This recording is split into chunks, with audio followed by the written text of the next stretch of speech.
గురుగారు, యాదగిరిగుట్ట క్షేత్రంలో లక్ష్మీ నరసింహస్వామి వారికి ఈ పాల్గొన శుద్ధ నవమి రోజున జరిగేటువంటి తిరుకల్యాణోత్సవం విశిష్టత గురించి తెలియజేస్తారా? కళ్యాణం మన వాళ్ళు పాణిగ్రహణం అనే అర్థంలో కళ్యాణ శబ్దాన్ని వాడుతుంటారు. కళ్యాణము అనే పదం లా ఎక్కువ పెడుతూ ఉంటారు. అది అలా కాదు, లా.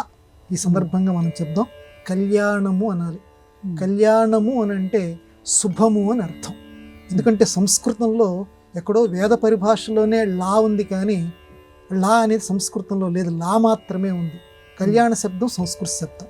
సరే, ప్రస్తుత విషయానికి వస్తే యాదగిరిగుట్టలో కళ్యాణ మహోత్సవం ఈరోజు. కళ్యాణము అని అంటే శుభము అని అర్థం.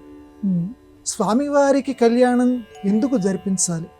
స్వామివారికి కళ్యాణం జరిపిస్తే మనకి వచ్చేటువంటి కళ్యాణం ఏమిటనంటే, స్వామి అనంటే విశ్వం విష్ణు అని చెప్పి విష్ణు సహస్రనామాల్లో మనం చదువుకున్నట్లుగానే సర్వత్రా వ్యాపించి ఉన్నటువంటి వాడు స్వామి.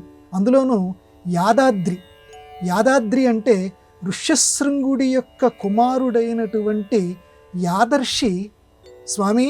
అలనాడెప్పుడో నువ్వు అహోబిలం దగ్గర నువ్వు ఆ స్తంభాన్ని చీల్చుకొని బయటికి వచ్చి అక్కడ ఉన్నటువంటి వాళ్ళందరినీ ఉద్ధరించావుట. మరి ఇక్కడ నన్ను కూడా ఉద్ధరించవయ్యా, ఇక్కడ కూడా నువ్వు వెలవయ్యా అని చెప్పి నరసింహస్వామిని ప్రార్థన చేశాడు యాదర్శి.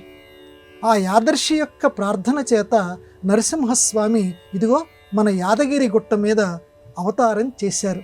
అందుకే దీనికి పేరు యాదగిరి గుట్ట, యాదాద్రి అంటారు. అంటే ఒక భక్తుడి కోరిక మన్నించి నరసింహస్వామి ఇక్కడ వెలిశారు.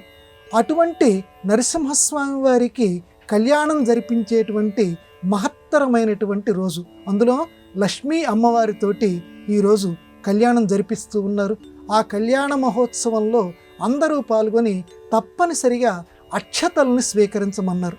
ఇది ఈ కళ్యాణం యొక్క ప్రముఖమైనటువంటి ఉద్దేశం ఏంటంటే అక్షతలు, అక్షంతలు కాదు, అక్షతలు.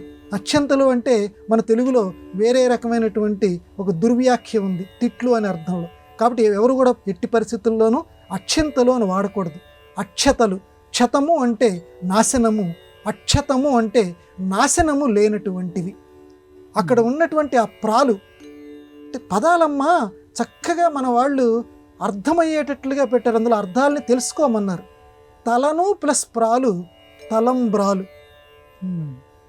ప్రాలు అంటే బియ్యం, తల మీద పోసేటువంటి బియ్యం, అందుకని వాటిని తలంబ్రాలు అంటారు. ఈ అక్షతల్లో కూడా బియ్యమే వాడతాం మనం. కాబట్టి ఈ అక్షతలు అంటే విరగనటువంటివి. తమలపాకు కనుక విరిగిపోయినటువంటివి, వెలిసిపోయినటువంటి దాన్ని శుభకార్యక్రమాల్లో ఎలా వాడకూడదో, ఈ కళ్యాణ సందర్భంలో కూడా అక్షతల్ని వాడతారు. అంటే విరగనటువంటి బియ్యపు ముక్కలు. అవి గనక మనం స్వీకరిస్తే కళ్యాణం జరుగుతుంది మనకు కూడా. కళ్యాణం అంటే ఇక్కడ పెళ్ళి అని అర్థం కాదు. కళ్యాణం అంటే ఇంట్లో శుభ కార్యక్రమం జరుగుతుంది. అది ఇంతవరకు ఇంట్లో సంభవించినటువంటి ఏదైనా శుభం ఉందంటే అది తప్పనిసరిగా సంభవిస్తుంది. అందుకే ప్రతి వాళ్ళు కూడా ఆ యాదర్శి యొక్క ఆ ప్రార్థన చేత వెలిసినటువంటి మన యాదగిరిగుట్టలో వెలిసినటువంటి నరసింహస్వామిని లక్ష్మీ సమేతంగా ఆ కళ్యాణ మహోత్సవంలో తిలకించి అక్షతల్ని స్వీకరించి అందరూ కళ్యాణము పొందెదరు గాక.